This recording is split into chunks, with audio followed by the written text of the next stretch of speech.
اگر آپ انفینکس یا ون پلس کا موبائل فون استعمال کرتے ہیں تو فوراً اپنا اسمارٹ فون بدل لیں۔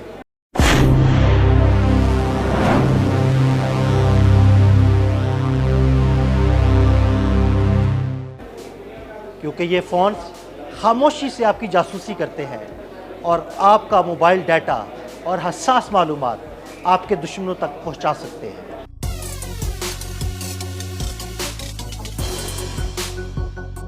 جدید دور میں جہاں سمارٹ فون ہماری زندگیوں کا اہم حصہ بن چکے ہیں، وہیں دو معروف model mobile phone brands Infinix اور ون پلس پر جاسوسی کے سنگین الزامات سامنے آئے ہیں، جن سے صارفین کی پرائیویسی اور ذاتی معلومات شدید خطرے میں پڑ گئی ہے۔ دونوں کمپنیوں پر خفیہ ڈیٹا چرانے، جاسوسی کرنے اور صارفین کی اجازت کے بغیر حساس معلومات شیئر کرنے کے الزام ہیں۔ ٹرانزیشن ہولڈنگز کے تحت چلنے والے انفینکس فونز کے بارے میں سیکیورٹی نامی سیکیورٹی ادارے نے 2020 میں انکشاف کیا تھا کہ ان فونز میں ایکس ہیلپر اور ٹرائیڈا جیسے خطرناک مالویئر پہلے سے انسٹال ہوتے ہیں۔ یہ ایپلیکیشنز پس منظر میں کام کرتے ہوئے صارف کے علم کے بغیر اسے مہنگی سبسکرپشن سروسز میں رجسٹر کرتی ہے، جس سے کروڑوں صارفین کے موبائل بیلنس بغیر اجازت ختم ہو جاتے ہیں۔ 2024 کے آخر میں انفینکس کے کچھ ماڈلز میں دو سنگین خامیاں بھی سامنے آئیں، جس میں کوئی بھی مقامی ایپ صارف کی اجازت کے بغیر فون کو فیکٹری ریسیٹ کر سکتی تھی، جبکہ ایک خراب کنفیگریشن والی ویدر ایپ کے ذریعے ایپس کو صارف کی لوکیشن تک رسائی حاصل ہو جاتی تھی۔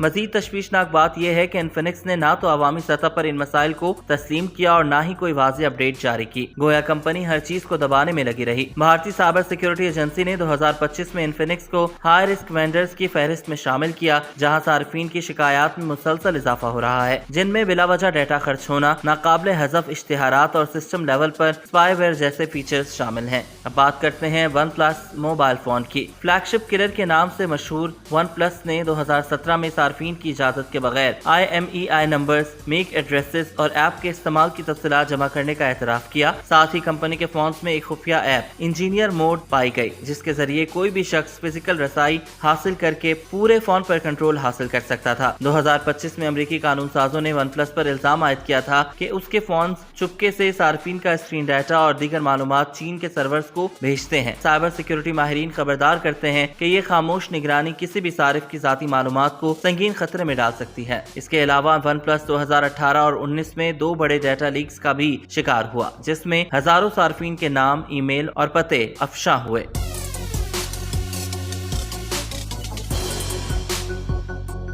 اگرچہ ZTE پر براہ راست نجی معلومات چرانے کا الزام نہیں، مگر یہ کمپنی امریکی اور یورپی یونین میں پہلے ہی ممنوع ہے، کیونکہ اس پر چینی حکومت کو نگرانی کی سہولت دینے کا الزام ہے۔ 2018 میں امریکہ نے ZTE کو اینٹی لسٹ میں شامل کیا تھا، جہاں وہ آج بھی موجود ہے۔ تو جناب، اگر آپ اپنا فون ذاتی ویڈیوز، حساس پیغامات یا دفتری معاملات کے لیے استعمال کرتے ہیں، تو انفینکس اور ون پلس جیسے برانڈز پر بھروسہ کرنا خطرناک ہو سکتا ہے۔ مسلسل میلویئر، خاموش ڈیٹا منتقلی اور کمپنیوں کی جانب سے غیر شفاف رویے اس بات کا ثبوت ہیں کہ صارف کی رازداری ان کے لیے کوئی اہمیت نہیں رکھتی۔ صرف ان برانڈز پر بھروسہ کریں جن کا پرائیویسی کا ٹریک ریکارڈ واضح اور محفوظ ہو، جیسے گوگل پکسل، ایپل یا سیمسنگ۔ اس کے علاوہ اپنے موبائل فون کو باقاعدہ اپڈیٹ کریں، نامعلوم یا مشتبہ ایپ سے بچیں، اور اگر تکنیکی مہارت رکھتے ہیں تو کسٹم رومز پر غور کریں۔ یاد رکھیں، آپ کا سستا فون کل کی سب سے بڑی اور مہنگی غلطی ثابت ہو سکتا ہے۔